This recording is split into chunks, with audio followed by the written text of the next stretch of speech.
ஆண்டவர் இயேசுவுக்குள் வாழும் அமெரிக்க வாழ் அரிசோனா தமிழ் மக்களே, உங்கள் அனைவரையும் இந்த தவக்காலத்திலே சந்திப்பதில் மகிழ்ச்சி அடைகின்றேன்.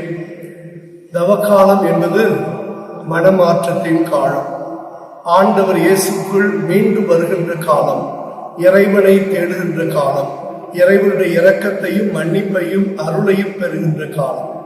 இதற்கு மிக சிறந்த எடுத்துக்காட்டாக இன்றைய வாசகங்கள் நினிவே மக்களையும் யூத மக்களையும் எடுத்துச் சொல்கிறது. நினிவே மக்கள் யோனாவின் செய்தியை கேட்டு மனமாற்றம் அடைந்து அதற்கான செயலிலே ஈடுபட்டார்கள். அனைவரும் சாம்பலை பூசிக்கொண்டு சாக்கு உடையை அணிந்து கொண்டு அரசன் முதல் ஆண்டி வரை அனைவரும் தவத்தை மேற்கொண்டு நோன்பை மேற்கொண்டு ஆண்டவருடைய இரக்கத்தை வேண்டி மன்றாடினார்கள். ஆனால் யூத மக்கள் இயேசு ஆண்டவர் மெசியாவுக்காக காத்திருந்த மக்கள் மெசியாவாகிய இயேசு ஆண்டவர் வந்த பொழுது அவரை ஏற்றுக்கொள்ளவில்லை, அவரை அன்பு செய்யவில்லை. மாறாக அவரிடத்திலே எத்தனையோ புதுமைகள், எத்தனையோ அற்புதங்கள், எத்தனையோ அருமையான முறைகளை எல்லாம் கேட்ட அந்த மக்கள் மீண்டுமாக இயேசுவிடத்திலே அதிசயங்களையும் அற்புதங்களையும் எதிர்பார்க்கிறார்கள்.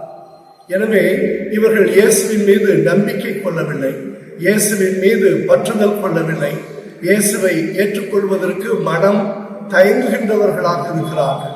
எனவே ஆண்டவர் இயேசு சொல்கின்றார், உங்களிடையே மிகப்பெரியவர் ஒருவர் வந்திருக்கிறார் என்று சொல்லி, ஆனால் நீங்கள் அவரை ஏற்றுக்கொள்ளவில்லை என்று சொல்லி அவர்களுடைய மனமாற்ற இன்மையை கண்டிக்கின்றார், கடிந்து கொள்கின்றார். எனவே அன்புக்குரியவர்களே, நாமும் நமக்கு கொடுக்கப்பட்டிருக்கின்ற இந்த அருமையான இந்த காலத்திலே இயேசுவின் மீது நம்பிக்கை கொள்வோம். புனித சின்னப்பர் சொல்வதை போல இந்த காலம் மிக சிறந்த காலம், ஏற்புடைய காலம்.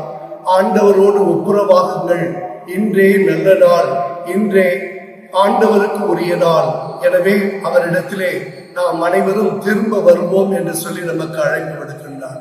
இந்த அழைப்பினை ஏற்றவர்களாக எப்படி நினிவே மக்கள் சாம்பலை உடுத்தி கொண்டு சாக்குடையை அணிந்து கொண்டு மனமாற்ற செயலிலே மனமாற்ற வாழ்விலே ஈடுபட்டார்களோ அதை போல நாமும் வாழ்வோம், ஆண்டவரிடத்திலே திரும்பி வருவோம். அவருடைய ஆசிரை நிரம்ப பெற்று நிறைவான வாழ்வை வாழ இந்த மண்ணுலகிலே வாழ்கின்ற பொழுதே அத்தகைய வாழ்வினை பெற்றுக்கொள்ள இறை ஆசிரை பெற நாம் தொடர்ந்து வேண்டுவோம்.